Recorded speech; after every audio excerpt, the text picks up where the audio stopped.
Alex Answer here, January 2nd, 2016. Are there ways around the YouTube demonetization? And the answer is yes. You need to be smarter than the machine. There are certain buzzwords that the machine, the bots, which are demonetizing a lot of videos and not just alternative media, those words that I am familiar with within the independent media that sometimes can trigger at different times demonetization. A lot of things regarding the Middle East, names of Middle Eastern countries, including Syria, and discussing ISIS, even if you're critical of ISIS. So it's not so much a human being, but it's certain times, certain words seem to be sensitive, and I don't think that everybody is being demonetized or targeted in the same way by the same algorithm. That's a speculation, but I see how some people are having it happen to them, or I'm hearing about it, more than others. And out of the videos that I recently put out, let's see, the one with the title Middle East, demonetized, ISIS, demonetized, Russia and NATO, demonetized, and every now and then videos with the word China, demonetized. Everything that I did last year regarding Burns, Oregon, talking about the Bundy psyops, demonetized, including words with the name Pete Santilli and discussing the potential that he was an FBI informant. There's a few other things that I saw demonetized. I've also seen certain things never get demonetized. The solar flare material has never come under attack.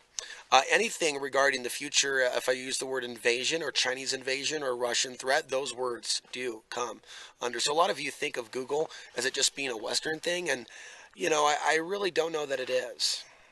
And with the whole thing about UN being in control of new aspects of the internet, who knows? There may be some international aspects of this other than that which you've thought of. You know, influencing Google, influencing YouTube. We know about China influencing Hollywood. So I wouldn't be so naive to think that it's just one thing or coming from just one place or being pro-Clinton or being just pro-Trump. There's a much larger system behind all this that hasn't exactly revealed itself to you or I. So the ways around the YouTube demonetization requires being smarter than the machine. And so there's a term that people use now called clickbait, and I think like the word troll, it's a very limited word, very limited terminology. So I would think about, you know, titling things in a more interesting way without relying on those keywords. I can see how the Google algorithm is changing, YouTube and Google, for different people at different times over, you know, different series of years. So what worked a few years ago that some people have become really, used to and doing, you know, the clickbait, even fake news, because they've seen no consequences for it. Now, you know, they're seeing that there is somewhat of a fake news witch hunt. It's like the modern persecution of those seeking truth in some ways, because I'm not seeing how they're really going after fake news.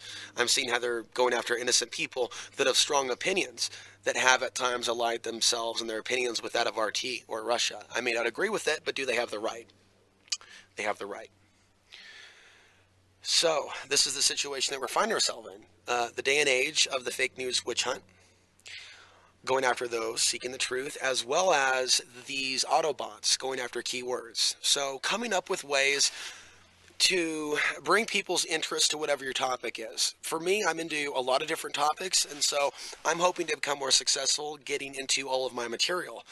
I'm also aware that's somewhat of a limiter, and I see it the success that other people have is being somewhat consistent with the type of videos. So they may be all news, or all commentary, or all off the grid all the time, or all anti-Obama, or all pro-Trump. I notice these patterns in some of these other YouTubers that are pretty damn successful, or RV living, just do RV living, and don't talk about anything else. Nomadic fanatic, right? So there are people that get in their niche, and that's one way to become successful on YouTube. And so by being good at what you do, you bring in audience members that are going to keep coming back, and they're not going to be reliant on those keywords. So things are changing, and it's going to keep changing in the next few years. Just because one form or medium goes away doesn't mean it's the end. The end of Facebook Facebook came about from the end of MySpace.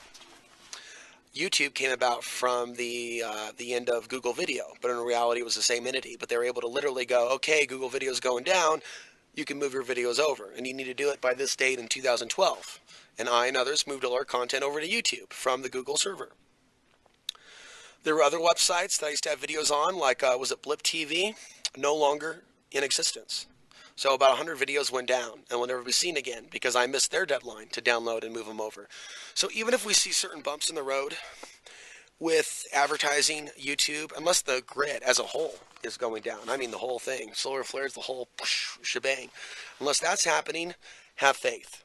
From either VOD, video on demand, listener supported, I'm going to be moving in more of that direction the next few years. And a lot of you are going to be resistant to it, by the way, to the whole viewer-supported, listener-supported content, but it is the way of the future in light of censorship. So if you want certain types of content, for now, I'm telling you guys, be a little bit more creative with your wording. Stay away from some of the hot button words that may have used or worked for you in the past, and get a little bit more creative. I don't want to use the word clickbait, but more creative in how you title things and how you tag things, and putting descriptions and thumbnails and adding information, and not just taking the easy way out, because the easy way out is obviously starting to have repercussions. There's little comparison between myself and say someone like Dabu7 because I've created a lot more content, but he has done the news thing as well. But his underground news per se, in my opinion, quite a bit has actually been fake and has literally been off the, rip and read off beforeitsnews.com.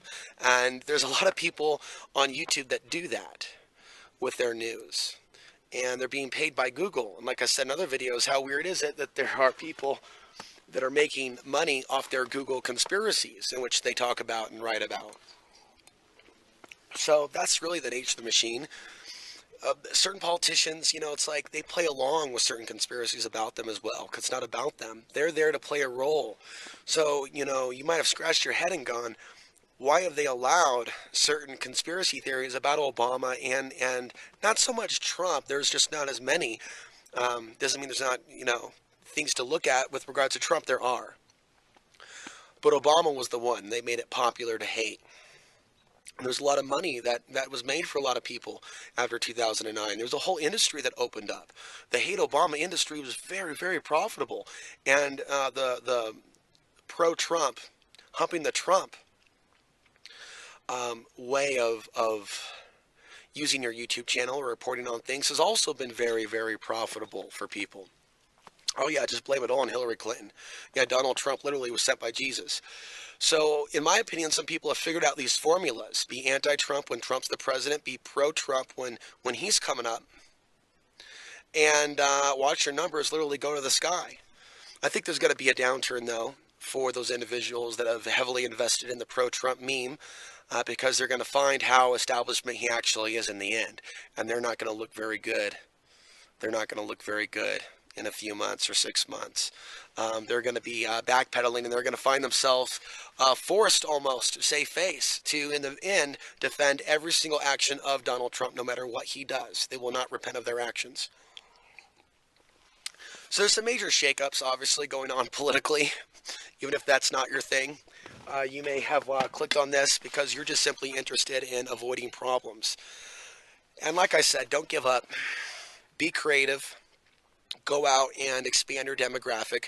Don't think that it's just about mastering one particular niche. You can try that if you're new, but if you've already been doing that for some time, just focusing on a niche or something, think about videos that'll go outside your niche. So if it's conspiracy theory, think about health.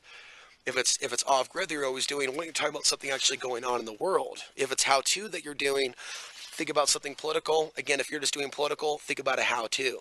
So think about crossovers, things that are commonly used on YouTube that are not banned by the bots.